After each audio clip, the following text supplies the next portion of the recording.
Vanuatu. The German Research Center for Geosciences reported a magnitude 6.0 quake in Vanuatu near Port Vila, Shefa Province only 40 minutes ago. The earthquake hit early morning on Tuesday, 5th April 2022 at 3 am local time. At a shallow depth of 10 kilometers.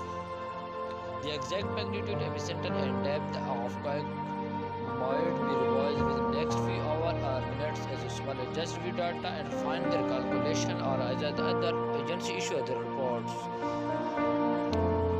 Surveys defended a second report from the citizen-seismograph network RaspberryShake, which listed the quake at a magnitude 5.9 as well.